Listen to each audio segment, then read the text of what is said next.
Screen पर नेहा का नाम चमकता है। अब ऐसी भी क्या बात है जो इतनी सुबह मैसेज कर रही है।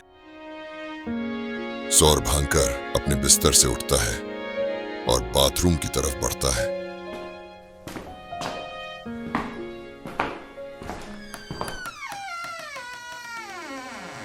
सौरभांकर बाथरूम में दाखिल होता है, अपने आप को आईने में देखता है और सोचता है।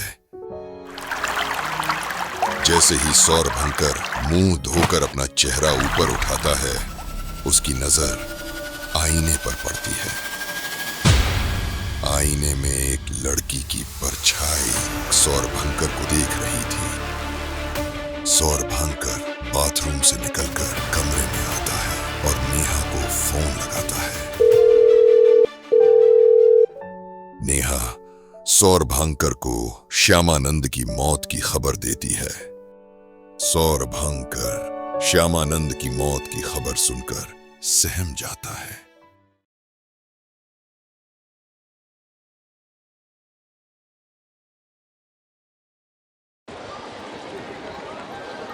सौरभांकर रोज की तरह ऑफिस जाने के लिए मेट्रो स्टेशन पर पहुंचता है, लेकिन आज उसकी आंखों में एक अजीब सी घबराहट है। अचानक एक अनजान आदमी उसके पास आकर खड़ा हो जाता है और उसके कान में फुसफुसाता है, तुमने उसे मारा था, अब वह तुम्हारे पीछे है। सौरभांकर की आंखें उस अनजान को भीड़ में ढूंढने लगती हैं।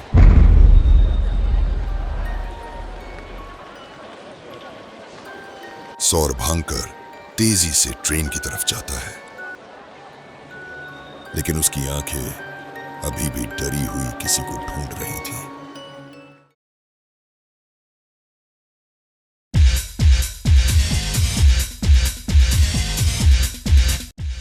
नेहा के बुलाने पर सौरभांकर क्लब आता है, लेकिन उसे इस माहौल में भी कुछ अजीब सा लग रहा था। क्लब का माहौल खुशनुमा था, लोग अपनी मस्ती में डूबे हुए थे। सौरभांकर नेहा का इंतजार करता है, लेकिन दूर कहीं कोई सौरभांकर को ही एकटक देख रहा था। सौरभांकर ने उसको पहचानने की कोशिश की, मगर वो कहीं भीड़ में गायब हो गया। सौरभांकर परेशान हो गया, उसका डर अब बढ़ता जा रहा था। सौरभांकर को कुछ ठीक नहीं लगता है और वो क्लब से बाहर आ जाता है।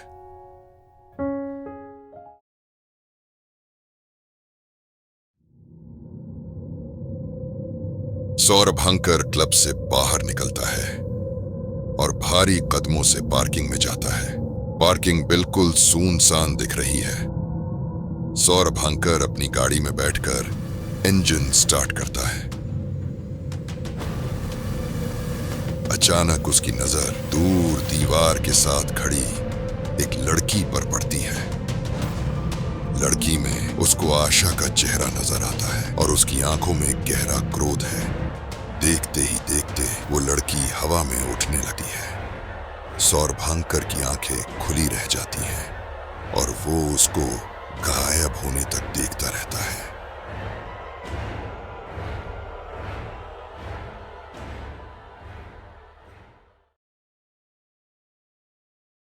सौरभांकर धीरे धीरे अपार्टमेंट बिल्डिंग के प्रवेश द्वार की ओर बढ़ता है। जैसे ही सौरभांकर प्रवेश द्वार तक पहुंचता है, गार्ड सौरभांकर से कहता है, साहब मुझे आपके फ्लैट से एक लड़की की रोने की आवाज सुनाई दी। दरवाजा भी बाहर से बंद था, इसलिए मैं और भी अधिक परेशान हो गया था।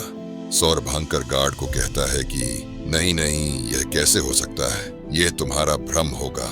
गार्ड कहता है, साहब ये कोई भ्रम नहीं है, मैंने साफ सुना है, आप थोड़ा सावधान रहना। ठीक है, तुम जाओ अपना काम देखो। सौरभांकर जल्दी से अपने फ्लैट की ओर भागता है। सौरभांकर जैसे ही फ्लैट के बाहर पहुंचता है, उसको किसी लड़की के रोने की आवाज सुनाई देती है। फ्लैट पर कोई भी नहीं। फिर ये आवाज सौरभांकर का गला डर से सूख जाता है और वो पानी पीने किचन में जाता है, लेकिन किसी के रोने और फिर हंसने की आवाज अभी भी आ रही थी। डर के कारण पानी का ग्लास नीचे गिर जाता है। सौरभांकर बेडरूम में जाता है और वो देखता है कि एक लड़की अंधेरे कमरे में उसके बेड पर बैठी रो रही है। लेकिन जैसे ही उस लड़की ने अपना सिर उठाया,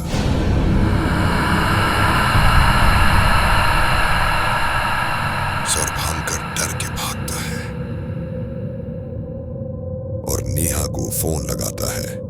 नेहा, अभी मैंने किसी लड़की का भूत अपने कमरे में देखा। ये क्या कह रहे हो? भूत जैसा कुछ नहीं होता। सच कह रहा हूँ, कोई था मेरे कमरे में। तुम शायद बहुत स्ट्रेस ले रहे हो। वैसे भी हमें कल सुबह ही होटल के लिए निकलना है, याद है ना? अरे हाँ, चलो सोने की कोशिश करता हूँ।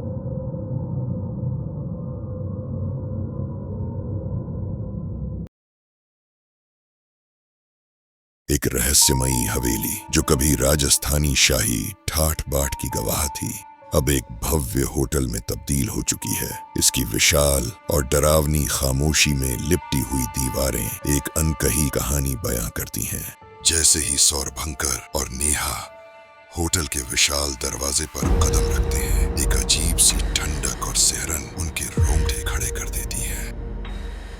जैसे ही वे लॉबी में कदम रखते हैं, सौरभांकर को एक अजीब सी घबराहट होने लगती है। सौरभांकर की नजर अचानक दीवारों पर लगे कुछ डरावने चित्रों पर पड़ती है। सौरभांकर और नेहा दोनों सहमी हुई नजरों से तस्वीर को देखते हैं। नेहा सौरभांकर से कहती है, ये जगह कुछ अजीब सी है। सौरभांकर और नेहा दोनों अपने कमरे की तरफ बढ़ते हैं।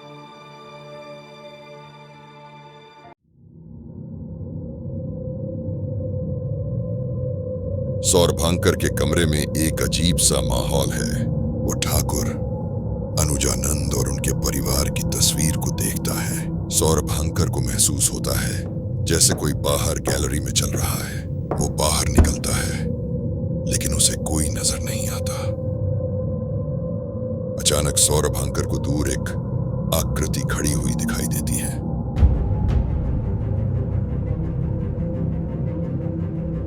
सौरभांकर भागकर अपने कमरे में आ जाता है। सौरभांकर बाथरूम में खड़ा आईने में देखते हुए कुछ सोचने लगता है। अचानक उसको दिखता है कि कोई शावर एरिया में खड़ा है। सौरभांकर डरते हुए पर्दे की ओर बढ़ता है। वो एक धुंधली सी आकृति उसको देख रही थी। वो धीरे से पर्दा हटाता है, लेकिन अंदर कोई भी नहीं होता। ऐसा उसको लगता है, लेकिन आशा वहीं अंदर ही थी।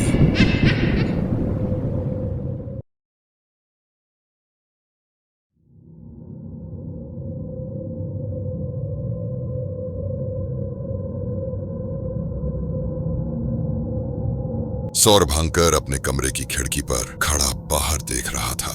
वो बहुत डरा हुआ था। अचानक दूर लॉन में उसे एक लड़की दिखाई देती है। वो कोई और नहीं, आशा की आत्मा थी, जो उसे देखकर मुस्कुरा रही थी। सौरभांकर तेजी से रूम से निकलकर नीचे की तरफ भागता है। वो अपने को उसी पुरानी हवेली के पीछे वाले हिस्से में खड़ा पाता है जहां आशा की हत्या हुई थी। वो समझ जाता है कि उसका अंत करीब है, क्योंकि सामने आशा खड़ी थी और आशा ने अपना बदला ले ही लिया।